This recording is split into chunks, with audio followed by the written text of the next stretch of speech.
नमस्कार विद्यार्थी मित्र हो. 11वी अकाउंटिंग अँड ऑफिस मॅनेजर विद्यार्थ्यांना परत आज तुमच्यासमोर येतो आहे की 11वी अकाउंटिंग अँड ऑफिस मॅनेजमेंटच्या विद्यार्थ्यांना आता 1 तासापूर्वी मी टॉपिक 5च्या नोट्स पाठवलेले आहेत. त्या व्यवस्थित तुम्ही झेरॉक्स काढा किंवा उतरून घ्या किंवा लिहून घ्या. समजलं नाही तर मला समजत नसेल अस्पष्ट असेल तर मला कॉल करा. ही माहिती मी सांगितलेली आहे. मागे पण तुम्हाला मी पाठवलं होतं, पण ते तुम्ही लिहिलं असेल किंवा नसेल परत ते देऊ शकता. मी सांगितलेलं आहे की कोणतीही वस्तू तयार करताना त्याच्यामध्ये 3 घटक असतात. पहिला घटक जो आहे तो लेबर, दुसरा घटक जो आहे पहिला घटक जो आहे मटेरियल, दुसरा घटक जो आहे तो लेबर आणि तिसरा घटक जो आहे ओव्हरहेड, त्याला कॉस्टिंगच्या भाषेत म्हणतात किंवा एक्सपेन्सेस म्हणतात. इथपर्यंत मी तुम्हाला थेअरी सांगितली होती. What is mean by cost, scopes, advantages, importance वगैरे. तर मटेरियल म्हणजे काय? जी वस्तू तयार करायची आहे त्या वस्तू तयार करण्यासाठी जो कच्चा माल लागतो त्याचा समावेश जो आहे हा समावेश या मटेरियलमध्ये होतो. लक्षात घ्या. हे पण मी माहिती सांगितली होती. उत्पादनाचा 75% हिस्सा जो आहे हा 75% हिस्सा हा त्या मटेरियलचा असतो. लक्षात घ्या. दुसरा घटक जो आहे तो लेबर, कच्च्या मालावर प्रक्रिया करण्यासाठी जो कामगार वर्ग लागतो त्याला लेबर म्हणतात. तिसरा जो घटक आहे एक्सपेन्सेस. अशा पद्धतीने material plus labour plus overhead बरोबर कॉस्ट ऑफ प्रॉडक्ट, उत्पादनाची किंमत, प्रॉडक्ट कॉस्ट प्लस प्रॉफिट बरोबर सेल्स प्राइस मार्केटमध्ये. मी सांगितलं टीव्हीची 10,000 रुपयाचं उदाहरण दिलं होतं, माझ्या लक्षात आहे. असे जे मुद्दे जे आहेत कॉस्टिंगमध्ये आपल्याला ह्या वर्षी या 2 घटकांचा अभ्यास करायचा आहे. लक्षात घ्या. तर मटेरियलमध्ये डायरेक्ट मटेरियल आणि इनडायरेक्ट मटेरियल. तर डायरेक्ट मटेरियल म्हणजे काय? Those material will actually English to production is called as direct material. म्हणजे प्रत्यक्ष जे कच्चा माल लागतो, प्रत्यक्ष उत्पादनासाठी लागणारा जो माल आहे, उदाहरणार्थ साखर तयार करण्यासाठी लागणारा ऊस किंवा ह्या ठिकाणी आपलं थर्मल पॉवर आहे त्यासाठी वीज तयार करण्यासाठी लागणारा कोळसा, हे जे मटेरियल आहे ते डायरेक्ट मटेरियल आहे. दुसरा जो घटक आहे लेबर मधला direct labour. Those labour will actually English to the production is called as direct labour. म्हणजे जो कच्चा माल जो आहे याच्यावर प्रक्रिया करण्यासाठी जो लेबर वापरतात त्याचा समावेश डायरेक्ट लेबरमध्ये होतो. उदाहरणार्थ फर्निचर तयार करण्यासाठी कच्चा माल हे लाकूड लागणार आहे आणि लाकडावर प्रक्रिया करण्यासाठी जो सुतार प्रत्यक्ष उत्पादन तयार करतो, मशिनरीवर काम करतो, त्याचा समावेश डायरेक्ट लेबरमध्ये होतो. लक्षात घ्या. म्हणजे डायरेक्ट मटेरियल, डायरेक्ट लेबर आणि डायरेक्ट एक्सपेन्सेस जे आहेत त्यांचा एकमेकाशी संबंध असतो. लक्षात घ्या. डायरेक्ट एक्सपेन्सेस म्हणजे काय? उत्पादनासाठी जो कच्चा माल खरेदी केलेला आहे त्यासाठी येणारा इतर जो खर्च आहे त्याचा समावेश डायरेक्ट लेबरमध्ये होतो. उदाहरणार्थ कॅरेज म्हणजे तुम्हाला पुढे सांगेल freight, octroi, custom duty, royalties, हे जे खर्च आहेत त्या कॉस्टिंगच्या भाषांना म्हणतात डायरेक्ट एक्सपेन्सेस. लक्षात घ्या. मटेरियल मधला पहिला घटक डायरेक्ट मटेरियल, डायरेक्ट लेबर आणि डायरेक्ट एक्सपेन्सेस बीज called as direct cost. Cost may be divided. Cost जी आहे ती 2 याच्यामध्ये विभागलेली आहे.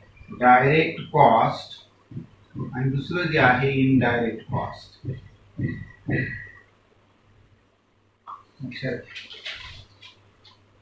तुमचा भाग आहे हे झालेला आहे. आता पुढे सुरू करू. डायरेक्ट मटेरियल म्हणजे काय? Those material will actually English to the production is called as direct material. Direct labour म्हणजे those labour will actually English to the production is called as direct labor. It is also known as direct wages, product wages, process wages, production wages, etc. त्याला वेगवेगळ्या प्रकारचे नावं आहेत. आणि direct expenses म्हणजे जो कच्चा माल खरेदी केलेला, उदाहरणार्थ पालघरवरून माल खरेदी केला कच्चा, तो डहाणूमध्ये आणायचा आहे, त्याच्यासाठी लागणारा ट्रकमध्ये माल चढवायचा आहे, त्यासाठी लागणारा खर्च, हमाली खर्च, कॅरेज म्हणतात त्याला, फ्रेट, ऑक्ट्रा आहे, डहाणू नगरपालिकेमध्ये आली गाडी तो त्यासाठी टॅक्स भरावा लागतो. तो खर्च जो आहे तो प्रत्यक्ष करावाच लागतो. प्रत्यक्ष माल जो आहे तो त्या मालाशिवाय उत्पादन सुरू होत नाही. त्यासाठी हा खर्च जो आहे डायरेक्ट एक्सपेन्स हे करावेच लागतात. डायरेक्ट लेबर हे पाहिजेच. कच्चा माल आपल्याकडे आहे पण त्यासाठी आपल्याकडे लेबर नाही, प्रत्यक्ष काम करणारे वर्कर नाहीत.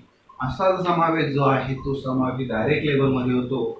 डायरेक्ट एक्सपेन्स सांगितलं, जेव्हा तुम्ही कंपनीत गेल्यानंतर तुम्हाला डायरेक्ट मटेरियल म्हणजे काय, डायरेक्ट लेबर म्हणजे काय आणि डायरेक्ट एक्सपेन्सेस म्हणजे काय हे तुम्हाला कॉस्टिंग डिपार्टमेंटमध्ये बघायला मिळेल, लक्षात घ्या. आणि direct material plus direct labour, लक्षात घ्या, direct material plus direct labour plus direct expenses is called as direct cost. Cost may be divided in two types. लक्षात घ्या, पुढे येईलच, लक्षात घ्या.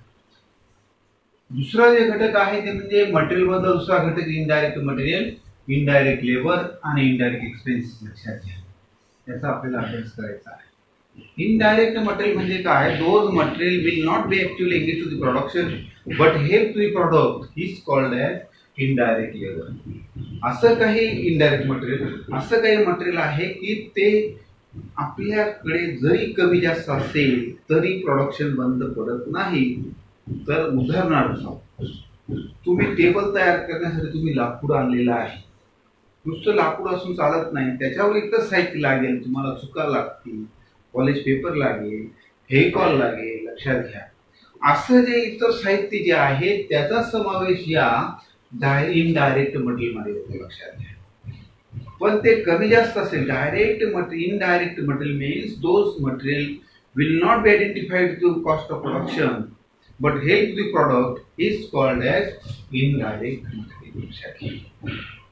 अप्रत्यक्ष माल म्हणजे काय, कच्च्या मालाबरोबर जो इतर माल लागणार आहे त्याचा समावेश जो आहे तो समावेश या इनडायरेक्ट मटेरियल मध्ये होतो, लक्षात घ्या.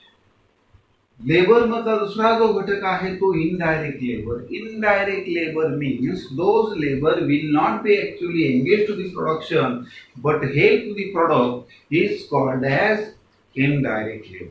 Those labour will not be identified, किंवा प्रोसेस मध्ये जो लेबर काम करत नाही. उदाहरणार्थ तुमच्याकडे 10 लोक काम करतात, 10 लोक कंपनीमध्ये केल्यानंतर 10 लोक काम करतात, त्या 10 लोकांवर किंवा 10 कामगारांवर एक सुपरवायझर असतो. प्रत्यक्ष उत्पादनामध्ये तो व्यक्ती भाग घेत नाही पण तो त्या उत्पादनासाठी इनडायरेक्ट हेल्प करतो किंवा गायडन्स करतो. कंपनी मॅनेजर असेल, कंपनीचा डायरेक्टर असतील, ऑफिसमध्ये बसून तो मॅनेजर काय करतो, पूर्ण फॅक्टरी सांभाळतो पण तो प्रत्यक्ष उत्पादनामध्ये भाग घेत नाही. पण त्याच्याशिवाय उत्पादन सुद्धा कमी जास्त होऊ शकतो किंवा उत्पादन बंद करू शकतो. पण असा जो लेबर आहे ती इनडायरेक्ट लेबर. स्टोअर कीपर आहे, फॅक्टरी मॅनेजर आहे, सुपरवायझर आहे, वर्क्स मॅनेजर आहे, प्रत्यक्ष उत्पादनामध्ये भाग न घेता उत्पादनासाठी काहीतरी गायडन्स करतात, त्याचा समावेश जो आहे तो समावेश या इनडायरेक्ट लेबरमध्ये केला जातो, लक्षात घ्या. अशा पद्धतीने इनडायरेक्ट मटेरियल, इनडायरेक्ट लेबर आणि आता इनडायरेक्ट एक्सपेन्सेस जे आहे ते इतर प्रमाणे. Indirect cost means the total amount of indirect material plus म्हणजे अधिक plus the total amount of indirect labour and plus the total amount of all indirect expenses is called as indirect cost. लक्षात काढायचं आहे. इकडे तुम्हाला chart पाठवलेले बघा, problem पण पाठवलेले आहे, ते आपण एक एक प्रॉब्लेम सोडू, तो चार्ट पण व्यवस्थित समजून देतो. इनडायरेक्ट एक्सपेन्सेस जे आहे इतर खर्च, उदाहरणार्थ कंपनी कच्चा माल आहे, लक्षात घ्या, लेबर आपल्याकडे आहे पण आपल्याकडे फॅक्टरी नाही, मशिनरी नाही, लक्षात घ्या. मग असे जे खर्च आहे त्याचा समावेश जो आहे तो इनडायरेक्ट एक्सपेन्सेस मध्ये होतो. त्यामध्ये जो पहिला खर्च जो आहे तो म्हणजे factory expenses. Those expenses in relation only factory department is called as factory expenses.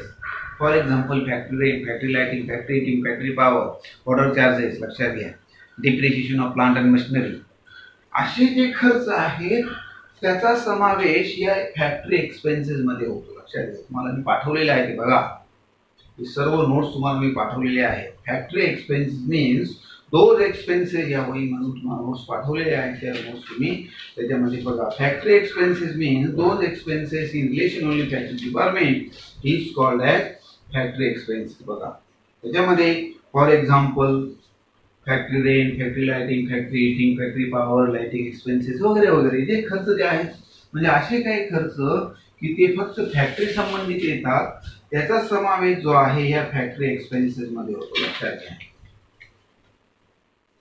पाठवले बघा. Those expenses which are incurred in the factory are concerned with the running of factory expenses. Indirect material, indirect labor are included in factory expenses. Manufacturing is also known as manufacturing expenses, production expenses, process expenses. लक्षात घ्या. For example, rent paid expenses, water expenses, lighting expenses, canteen expenses, indirect pay charges. अनेक खर्च आहेत. थोडंसं वाक्य रचना थोडी बदललेली बघतो. लक्षात घ्या. सर्वसाधारणपणे those expenses which are incurred in the factory department which called as factory expenses. लक्षात घ्या, असे जे खर्च आहेत तिथे जसं म्हणून आहे त्याला वेगवेगळ्या प्रकारे नाव आहे. मॅन्युफॅक्चरिंग एक्सपेन्सेस नाव आहे, प्रोडक्शन एक्सपेन्सेस आहे, ते आपण कॉलेजला किंवा पुढच्या प्रॉब्लेमच्या वेळेला बघू. लक्षात घ्या. दुसरा जो इनडायरेक्ट एक्सपेन्सेस आहे तो म्हणजे ऑफिस एक्सपेन्सेस. फॅक्टरी आपल्याकडे आहे, ऑफिस तयार असतं. लक्षात घ्या. Those expenses in relation only office department is called as office expenses. This is an indirect expenses incurred in for meeting of planning, such as formulating the planning, administration and controlling. लक्षात घ्या, असे जे खर्च जे आहेत ते म्हणजे कंपनीच्या प्लॅनिंगसाठी, पॉलिसीसाठी जे खर्च केले जातात त्याचा समावेश या फॅक्टरी एक्सपेन्सेस मध्ये होतो. मी नोट्स तुम्हाला पाठवेल चांगले आहेत, त्यातून नंतर लिहा, पण तुम्हाला समजण्यासाठी मी पाठवलेले आहे 2 तासापूर्वी, त्या तुम्ही वाचा. ऑफिस एक्सपेन्सेस मीन्स, थोडक्यात काय सांगतो साधं लक्षात घ्या. Office expenses means those expenses in relation with factory department, office department is called as office expenses for rent, office lighting, office furniture. लक्षात घ्या. Repairs of office building. लक्षात घ्या. डायरेक्टर फीज, असे जे खर्च आहे, बँक चार्जेस, लिगल फीज, असे जे खर्च आहे ते उदाहरण सांगतो की फॅक्टरीमध्ये अनेक प्रकारचे खर्च होतात. जर तुम्ही व्हिजिटला गेला तर तुम्हाला हे सर्व खर्च जे आहेत त्या त्या डिपार्टमेंटला कलेक्ट केले जातात. लक्षात घ्या, कारण फॅक्टरी वस्तूची किंमत काढताना हे 3 गोष्टी ज्या आहेत, to control the material, to control the labour आणि टू कंट्रोल द एक्सपेन्सेस. का की समजा एक 10,000 रुपयाची वस्तू आहे, ही 10,000 रुपयाची आपली वस्तू आहे, 10,000 रुपयाची. तीच वस्तू, आपलीच वस्तू मार्केटमध्ये 8,000 रुपयाला विकली जाते. मग ग्राहक काय करणार, 8,000 रुपयाची वस्तू घेणार, आपल्या 10,000 रुपयाची वस्तू आपली कोणी घेणार नाही. लक्षात घ्या, एकच प्रोडक्शन आहे, वस्तू सारखीच आहे, उलट 8,000ची वस्तू जास्त चांगली दिसेल. लक्षात घ्या. मग आपली वस्तू 8,000 रुपयाची वस्तू जी आहे ती 8,000 कशी ठेवायची, त्यासाठी आपल्याला 2,000 रुपयामध्ये 2,000 रुपये जे आहेत ते कुठेतरी कंट्रोल करावे लागते. मग ह्या ज्या 3 गोष्टी ज्या आहेत, मटेरियल, लेबर आणि एक्सपेन्सेस, कुठेतरी ते 2,000 रुपये ॲडजस्ट करावे लागतात. मग हे 8,000 रुपयाची वस्तू आपल्याला ठेवता येईल. तर मटेरियल कमी दर्जाचं वापरायचं, लेबरला पगार कमी द्यायचा, इतर खर्च जे आहेत ते खर्च कमी करायचे. असे जे खर्च आहेत ते कमी केल्यानंतर मार्केटमध्ये कॉम्पिटिशनमध्ये टिकण्यासाठी आपल्या वस्तूची जी कॉस्ट आहे ती कॉस्ट कमीत कमी ठेवायची. उद्योजक आपला नफा कधीच कमी करत नाही. लक्षात घ्या, जो 10,000 रुपयाचा वस्तूमध्ये जो नफा घेतो उद्योजक, तोच 8,000 रुपयाच्या वस्तूमध्ये दुसरा उद्योजक घेतो किंवा त्याच्यामध्ये जास्त घेत असतो 8,000 मध्ये. म्हणून आपल्याकडे ज्या वस्तू ज्या आहेत त्या वस्तूमध्ये जी किंमत आहे ती किंमत ठेवताना, कॉस्ट कंट्रोल करताना 3 गोष्टीवर कंट्रोल करावे लागतं. हा जो प्रॉफिट आहे हा उद्योजक स्वतःचा कमी करत नाही, तर कमी काय करणार, मटेरियलची किंमत कमी करणार, लेबरची किंमत कमी करणार, इतर खर्च आहे त्याच्यामध्ये फॅक्टरी एक्सपेन्सेसची किंमत कमी करणार. समजा फॅक्टरी एक्सपेन्सेस 1 लाख रुपये होत असतील तर त्या ते 9 लाख रुपये करतील. म्हणजे लक्षात घ्या, कमी करतील, लाईट बिल कमी वापरेल, पाणी कमी वापरतील, दर्जा कमी वापरेल, अशा वेगवेगळ्या गोष्टींची किंमत जी आहे ती किंमत कंट्रोल करावी लागते. लक्षात. म्हणून त्या डिपार्टमेंटचे खर्च किती आहे ते खर्च वर्षाला एकत्र केले जातात. कलेक्शन ऑफ ओव्हरहेड म्हणतात त्याला. ते आपल्या पुढे आहे. Selling expenses. Those expenses in selling department is called as selling expenses for advertisement, traveling expenses, go down rate, packing charges आणि डिस्ट्रीब्युशन म्हणजे वस्तू वितरणाचा खर्च. असे जे खर्च जे आहेत ते सर्व खर्च जे आहेत ते सर्व खर्चाला काय म्हणतात? Indirect expenses. Indirect expenses means the total amount of factory expenses plus the total amount of office expenses plus the total amount of selling expenses plus the total amount of distribution expenses is called as indirect expenses. लक्षात घ्या. या पद्धतीने आपण element of cost बघितलं. परत सांगणार नाही, अजून दुसऱ्या 2-3 मुद्दे आपण आज बघूया. लक्षात घ्या. कोणतीही वस्तू तयार करताना 3 घटक लागतात. त्याच्यामध्ये 3 घटकाचा आपल्याला अभ्यास करायचा आहे. तो अभ्यास आपण करतोय. लक्षात घ्या. Material plus labour plus expenses is called as. आता मी सांगितले cost may be divided in 2 types. लक्षात घ्या. टाइप्स ऑफ कॉस्ट म्हणतात त्याला. पहिली जी कॉस्ट आहे डायरेक्ट कॉस्ट आणि दुसरी जी आहे ती म्हणजे इनडायरेक्ट कॉस्ट. डायरेक्ट कॉस्ट म्हणजे काय? हे डिपार्टमेंट, कॉस्टिंग डिपार्टमेंट प्रत्येक वस्तूचा बारकाईने अभ्यास करतो. लक्षात घ्या. Direct cost plus indirect cost बरोबर कॉस्ट ऑफ प्रोडक्ट. मी सांगितलं cost of product. Direct cost म्हणजे काय? सर्व जे direct material. Direct cost means सांगितलेलं आहे. Direct cost means the total amount of direct material plus the total amount of direct labour plus the total amount of direct expenses बरोबर direct cost. लक्षात. आणि indirect cost means the total amount of indirect material, the total amount of indirect labour plus the total amount of indirect expenses for factory expenses, office expenses, selling expense, distribution expenses is called as indirect cost. आणि तिसरी जी आहे ती म्हणजे total cost. Total cost म्हणजे काय? The total amount of direct material plus the total amount of total amount of direct cost आणि total amount of indirect cost बरोबर total cost. लक्षात घ्या. अशा पद्धतीने वस्तूची किंमत काढताना 2 पद्धतीने कॉस्ट काढली जाते. ती आपण आज बघूया. लक्षात घ्या. अशा पद्धतीने वस्तूची किंमत काढताना 2 गोष्टींचा विचार करायचा. डायरेक्ट कॉस्ट आणि दुसरं कोणतं आहे? Indirect cost. Direct cost means the total amount of direct material plus the total amount of direct labor and plus the total amount of direct expenses is called as direct cost. आणि दुसरी cost आहे indirect cost means the total amount of indirect material and plus the total amount of indirect labor and plus the total amount of all indirect expenses is called as indirect cost. And total cost means the total amount of direct cost plus the total amount of indirect cost is called as total cost. आणि total cost plus profit बरोबर market sale price. लक्षात. या पद्धतीने वस्तूची किंमत काढली जाते. अशा पद्धतीने मी नोट्स पाठवलेले आहेत. ते बघा, वाचा आणि परत तुम्हाला मी माहिती सांगून ठेवतो. धन्यवाद. बाकी उद्या बघूया.